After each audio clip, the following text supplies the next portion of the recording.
Okay, so you may be looking at this and thinking, why this topic? No, I'm looking at it and wondering how you got the background. Yeah, it's very cool. Very cool.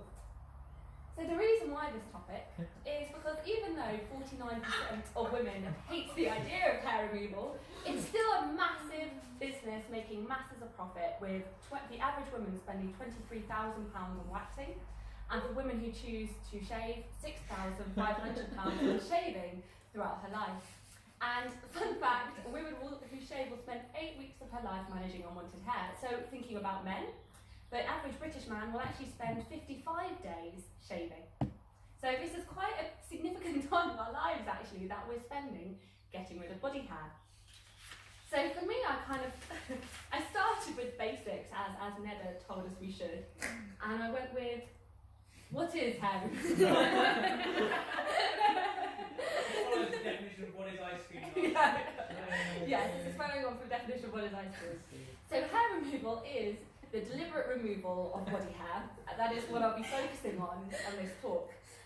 So, actually, interestingly, hair removal falls into one of two categories.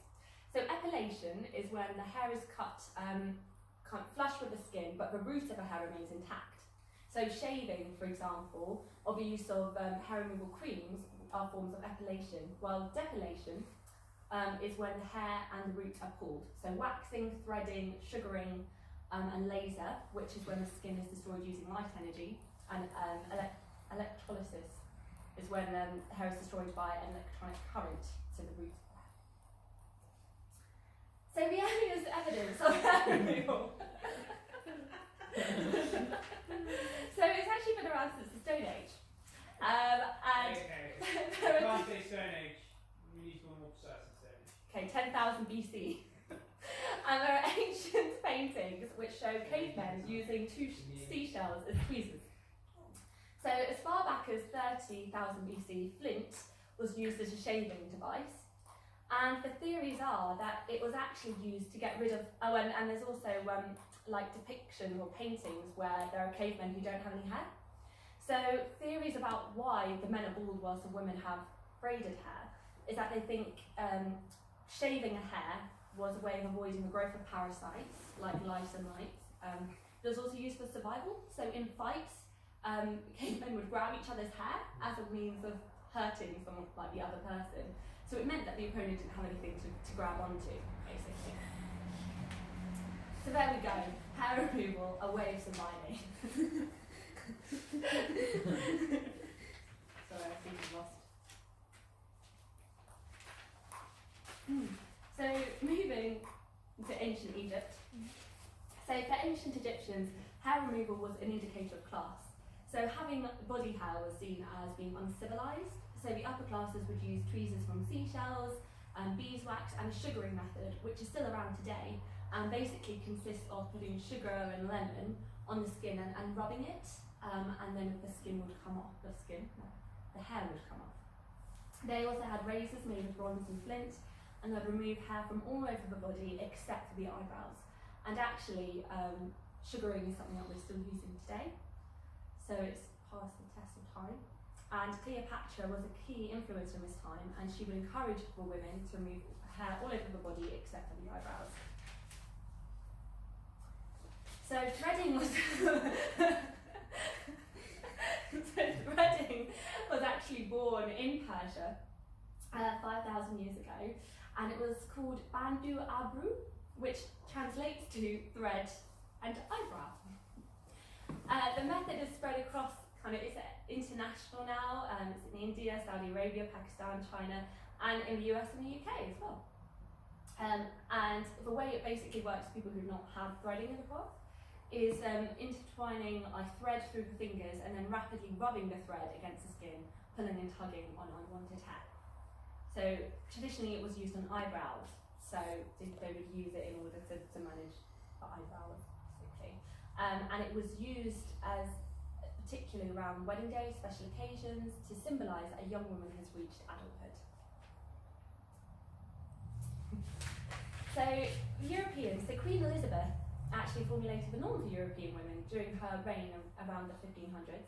So she believed that hair on the face must be groomed at all times, requiring the eyebrows to be shaped, hair on the forehead and upper lip to be removed. So actually Europeans developed a fashion about having longer foreheads, so they would get rid of some of the hair right at the top here in order to make it look like they have longer foreheads, because that was seen as attractive. Mothers from wealthy families would rub walnut oil, and then the less wealthy would use bandages soaked in ammonia on their daughters' foreheads to prevent hair growth. But at this point, people were not doing anything about their arm or leg hair because the clothing meant that it was covered. So this all came later. So, hair removal for men went through a bit of a transformation at the 1700s, with Jean-Jacques Perret creating the first wooden razor in order to basically reduce the damage of shaving in the 1700s.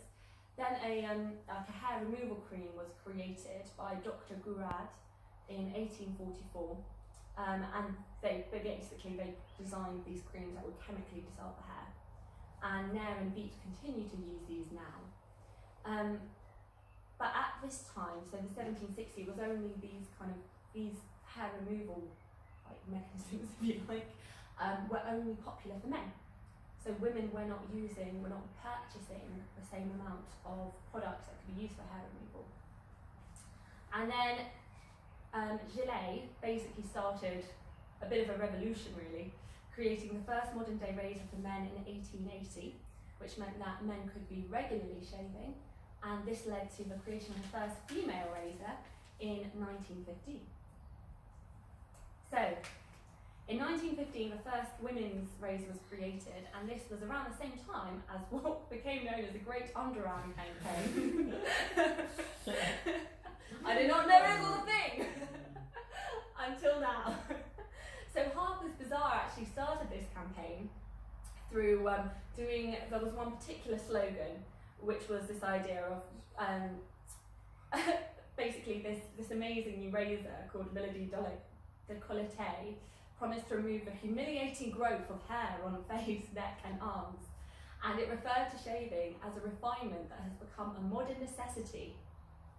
And this was something that was then continued by other magazines as well, going back to Harper's Bazaar. 66% of our advertisements were about shaving and encouraging women to shave. And at this time then, other people who were selling clothes noticed this trend and started to sell products that would essentially encourage the use of shaving, so shorter products, so it's kind of like a combination of the changing fashion trends, the advertisements, and the products that were being created in order to help with shaving. Mum yawning there, not distracting at all. So looking at hair removal in World War II. So in World War II, women found that they were having to go out to work, but because of a nylon shortage, they weren't able to buy tights. So they were going out with bare legs. And at this point, basically, it became incredibly important, even more important than beforehand, that women were shaving their legs. And also there was a new focus on women. You don't want your husband to cheat on you when you're out in war. So you have to look attractive and keep your legs smooth. Not that husbands could see, because they're not for your husband when he's off in a different country. Yeah, so we're really a bit of a confused message there. So, the 60s, obviously, rise of second wave feminism, and we saw a bit of a backlash against hair removal. So, women would kind of turn instead to this idea of au naturel, so letting leg hair grow, letting underarm hair grow. But it didn't last very long, partly because of the introduction of the Brazilian, which was first offered in 1987, and then became very publicised in media and TV. So Sex and the City in 2000 had a whole episode on this, on the Brazilian wax. So we saw a big change then, back towards, back towards hair removal, if you like. So, hair removal today. What we basically found is, interestingly enough, it's actually dropped a little bit in popularity. So there was a reason. Now it's looking so confused. I'm not. I like the way you're laughing through your presentation. group called Mintel basically did a survey among women between the ages of 16 to 24 who shaved their armpit hair, and it's declined from 95% in 2013 to 77% in 2016. And leg shaving as well, so it was 92% of people in 2013 but 85% in 2016. So there are a number of models now, Instagram models, who are actually kind of pushing the realm and exploring this idea of hair and beauty.